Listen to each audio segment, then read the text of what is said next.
Listen, there is a silent fear you carry about money, a fear no one taught you how to face, a fear that whispers that wealth belongs to someone else, someone born in a better family, in a better country, with better opportunities, better timing, or better luck. And as the years pass, that whisper quietly becomes a belief. But what if that belief is not true? Wallace Wattles was not born into wealth. He was not born into status. He didn't inherit land or business or power. He spent years watching other men rise while he struggled to survive. He spent his mornings with empty pockets and his nights with heavy thoughts. He faced poverty as a daily reality, not a philosophical idea. Yet somehow he became wealthy, respected, and remembered. Not because he was destined, but because he discovered something most people never realize in their entire lifetime. Listen, most people do not question their relationship with money. They wake up, work, complain, repeat, convinced that life is something that happens to them, not through them. They wait for circumstances to improve. They wait for luck to intervene. They wait for someone to open a door for them. And while they wait, years quietly disappear. But you are not here because you are waiting. You are here because something inside you refuses to settle for the version of life you were handed. You don't want money just to buy things. You want money because you feel responsible for your future, because you feel the weight of possibility, because you know deep down that you were not born just to survive. Most people look at wealth with resentment. They point at those who have it and say, unfair, privileged, lucky, or corrupt.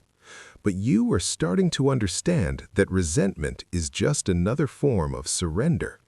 It keeps the world exactly as it is. It keeps the poor mentally comfortable and the wealthy mentally free. You are not here to resent. You are here to learn. Most people believe money is something external. Numbers in an account, paper in a wallet, prices in a store. But you sense there is something deeper. You feel, even if you cannot explain it, that money is tied to thought, to identity, to inner structure. That wealth has less to do with possession and more to do with permission. You are not here to memorize tactics. You are here to rebuild belief. You are not like the crowd that mocks self-improvement and calls everything delusional while secretly wishing for a better life. You carry a quiet guilt for wanting more, not because wanting is wrong, but because you were taught that ambition must be justified, defended, or hidden. But here, in this space, ambition is not a sin. It is your birthright. Most people want wealth to escape life. You want wealth to design life. And that difference matters. It means you are no longer a spectator. You are no longer the person who blames fate, bad timing, or background. You are stepping into responsibility, the kind Wallace Wattles wrote about before the world was ready to hear it. There is a quiet power in simply admitting you want more, not out of greed, but out of potential. And if you are listening right now, there is a reason. Because there is a type of person who hears the name Wallace D. Wattles and feels curiosity instead of dismissal. A type of person who hears about the science of wealth and feels possibility instead of doubt. A type of person who would rather build a future than complain about the present. Most people let life decide their worth, but you are beginning to understand that worth is decided internally first. Wallace was not wealthy when he discovered this. He had no external proof, no validation, no applause, just belief. And belief is the only currency the world does not give you. You must generate it yourself. So if you are still here, it means you are already different from the majority. Not because you have wealth, but because you are willing to change your relationship with it. That willingness is rare. And every transformation begins with someone willing to see what others ignore. You are not lost, You are not late. You are not broken. You are simply waking up. There is an enemy inside you that you were never taught to identify. It does not shout. It does not fight openly. It operates quietly, patiently, beneath the surface of your thoughts. Wallace Wattles faced it long before he wrote a single sentence about wealth, long before money entered his life, long before belief became science. That enemy was not poverty itself, it was the mindset that protects poverty. Most people misunderstand poverty. They think it is about having less. They think it is about numbers, status, and possessions. But Wallace observed something far more dangerous. Poverty is not the absence of money. Poverty is the presence of fear. Fear that you are not capable. Fear that opportunities are meant for others. Fear that you were born into the wrong circumstances. Fear that wanting more makes you selfish or ungrateful. And fear, once accepted, becomes a silent ruler. This enemy shows up when you hesitate, when you tell yourself, "I'll start later," when you assume success is for a different kind of person, when you lower your expectations so you don't get disappointed. And the tragedy is that it feels reasonable, it feels logical, it feels mature, because the inner enemy disguises itself as caution, humility, realism, and social conditioning. It tells you to play small because playing small feels safe. It convinces you that wanting a better life is risky, that building wealth is arrogant, that dreaming beyond your present circumstances is unrealistic. And as you accept these messages, your decisions shrink. And when your decisions shrink, your life shrinks quietly behind them. Most people never notice this enemy because it does not operate through dramatic failures. It operates through harmless thoughts. Not, "I cannot succeed," but "maybe later." Not, "I don't deserve wealth," but "it's not the right time." Not, "I'll always be broke," but "I just need to survive this month." Many lives are not destroyed. They are simply postponed until there is no time left. And here's what makes the enemy stronger. It convinces you that your limitations are external, that someone else is responsible.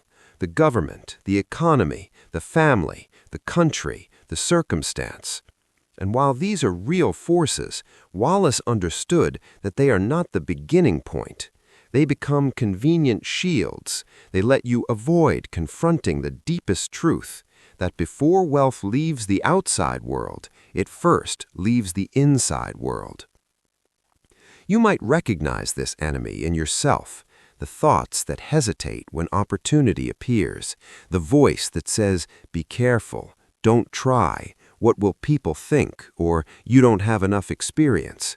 That voice has protected millions from failure, but it has also protected millions from success. This inner enemy does not scream, it whispers. It does not attack your goals, it attacks your identity. And when identity collapses, goals become meaningless. Because without a belief that you can become wealthy, the desire to become wealthy is impossible to sustain. Wallace had to confront this enemy before changing anything externally, and so do you. Not by force, not by aggression, but by awareness, because the enemy's true power is not strength, it is invisibility. There comes a moment in every journey where you realize something unsettling. The problem you thought was outside was never outside. The obstacle you blamed on circumstances was actually rooted in belief. Wallace discovered this long before wealth ever reached his hands. He observed that when a person thinks poor, they behave poor. And when they behave poor, life gives them proof that they are poor. Not because life is cruel, but because life mirrors what you bring into it. Now understand something important. When you fear wealth, you unconsciously avoid situations that could lead to it. When you believe wealth is rare, you overlook opportunities that are common. When you think success belongs to others, you sabotage your own attempts so your belief remains true. Not because you are weak, but because the mind protects what it already believes. It prefers consistency over possibility. When you tell yourself, "I don't have enough experience," then you avoid learning. When you tell yourself, "I don't have enough time," then you waste the little time you do have. When you say, "I'm just trying to survive," then your life organizes itself around survival. Belief becomes behavior. Behavior becomes destiny. This is the turning point Wallace experienced. He realized that wealth was not a mystery. It was not a coincidence. It was not a privilege granted to a selected few. It was a state of alignment between thought, expectation, and action. When he changed the way he thought about wealth, opportunities appeared where they did not exist before. Not because the world changed, but because he could finally see what was always there. If you believe wealth is scarce, you will move like someone competing for scraps. If you believe wealth is abundant, you will move like someone building instead of chasing. If you believe life owes you nothing, you will start taking responsibility for everything. This shift is subtle, but it changes your trajectory entirely. Listen, there is a direct chain that shapes your future. When you change your thoughts, you shift your identity. When you shift your identity, you alter your decisions. When you alter your decisions, you change your outcomes. When you change your outcomes, you rewrite your life. People often assume wealth is about doing. Wallace discovered it begins with being, because the person you are internally determines the actions you will allow yourself to take externally. If you see yourself as someone who just gets by, then you will choose paths that maintain that identity. If you begin to see yourself as someone capable of building wealth, you will choose paths that expand it. The truth is, the first transformation is psychological. Money does not flow into a mind that rejects it. Opportunity does not remain with someone who fears it. Success does not belong to an identity that doubts itself. When Wallace changed his inner structure, the world stopped resisting him. It began cooperating. This is not magic. This is not hype. This is alignment. And alignment is the point where life starts feeling like survival and starts feeling like participation, where you stop reacting to circumstances and start shaping them, where wealth stops being a dream and becomes a responsibility. This is the turning point you are stepping into right now. Not a loud breakthrough, not a dramatic awakening, just a quiet recognition that the battlefield was always internal. And once the internal shifts, the external has no choice but to follow. According to the deeper wisdom behind the teachings Wallace embodied, wealth is not a competition, it is a consequence of alignment between thought, intention, and effort. The world is not divided between the lucky and the unlucky.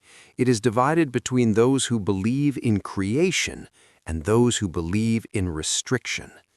The wealthy mind creates, the poor mind restricts, and the world responds to the mind that participates in its flow, not the mind that hides from it.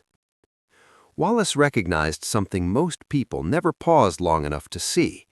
Nature does not operate in scarcity. Trees do not compete for leaves. Oceans do not compete for waves. Seeds do not compete for soil. Creation expands by its nature. Expansion is the default. Scarcity is the exception. Yet most human beings live as if scarcity is the truth. They tighten, they fear, they wait. They shrink their desires to fit their doubts instead of expanding their beliefs to match their desires. But wealth belongs to those who align themselves with expansion, not because they're chosen, but because they are willing. And willingness is a form of permission. A person who believes they are unworthy of wealth cannot hold wealth, even if given. They will find ways to reject, sabotage, or diminish it, not consciously, but instinctively, because identity protects itself. It would rather stay familiar than grow unknown. Wallace understood that wealth was not only a matter of desire. Desire without discipline is fantasy. Wealth requires participation in reality, not escape from it. It requires a form of self-respect that expresses itself through action. You say you want more, so you work more. You say you believe, so you commit. You say you are capable, so you move even when you are afraid. This is the invisible discipline behind wealth that most people never talk about. There is a principle beneath all creation.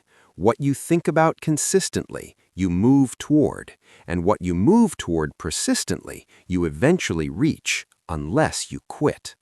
That is the only real barrier. Quitting is the collapse of alignment. It breaks the bridge between belief and manifestation. People quit because they mistake delay for denial. They do not realize that reality takes time to rearrange itself.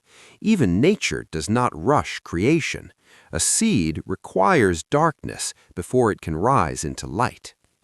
Many misunderstand wealth because they study money instead of studying the mind that produces money. But Wallace studied the mind. He studied desire. He studied expectation. He studied the way belief reshapes behavior without force. This is why his teachings do not sound like business advice. They sound like spiritual geometry. Because at its core, wealth is an inner structure long before it becomes an outer structure. And here is the quiet authority behind that lesson. Reality responds more faithfully to belief than to fear. Fear delays. Belief accelerates. Fear contracts. Belief expands. Fear protects the present. Belief creates the future. This is not metaphor. This is a law that operates whether you acknowledge it or not. And once you understand this law, life stops feeling random and starts feeling responsive. You don't need to feel guilty for where you are right now.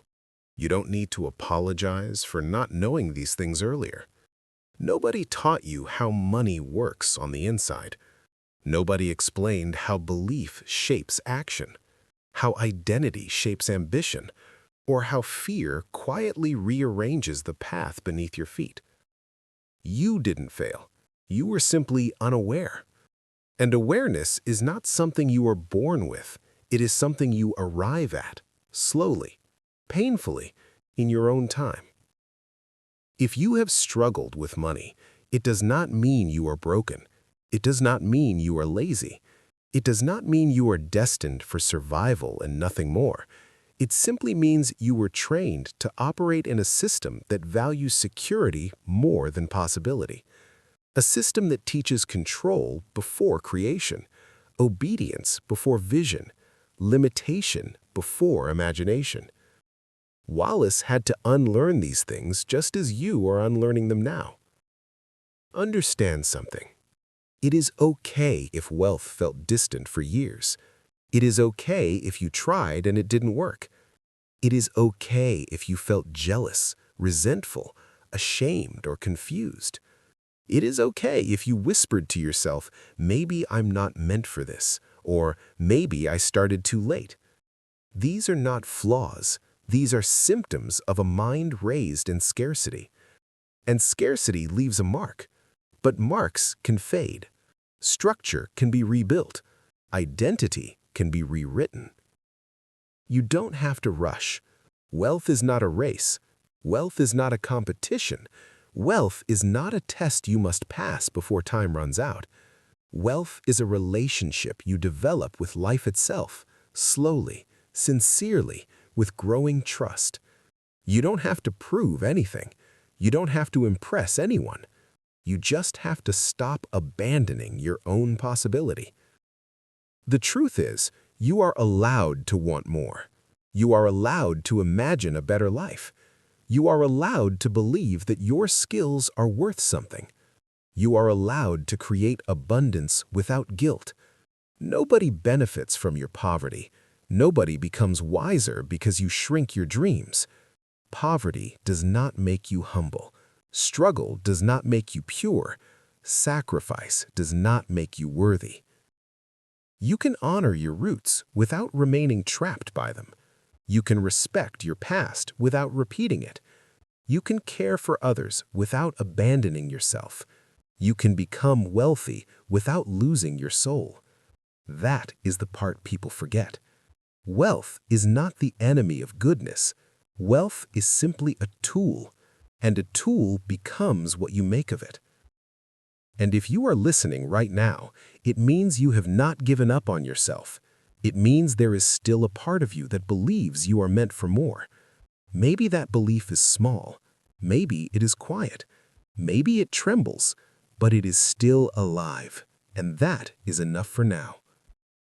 Breathe. You are not behind. You are not late. You are simply on the part of your path where awareness begins. And from awareness, change becomes possible. You don't have to fix everything today. You don't know exactly how wealth will come. You just have to stop assuming that it cannot.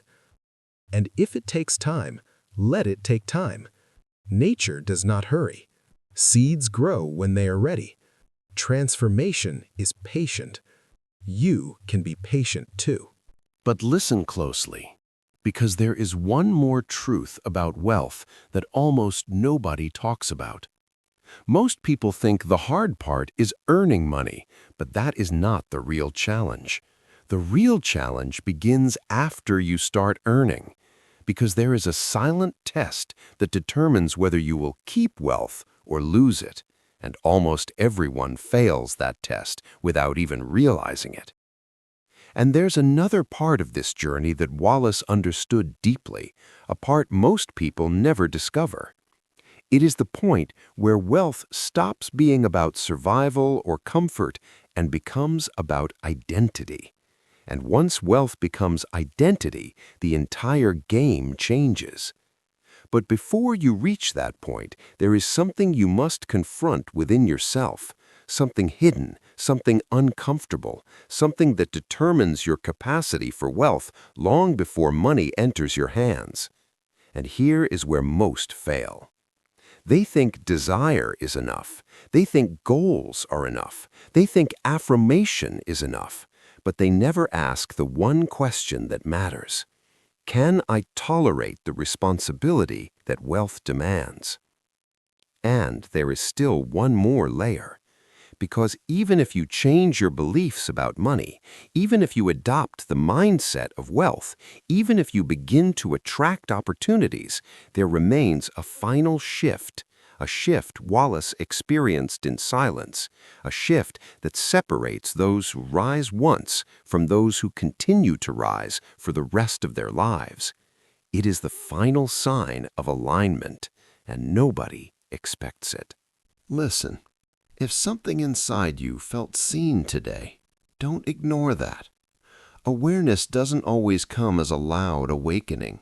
Sometimes it arrives as a quiet recognition you feel in your chest, not in your mind. Let that stay with you for a moment. Wealth is not a race you are losing.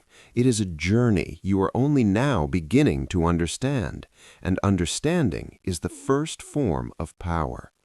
So take a second, breathe, and allow the idea to settle.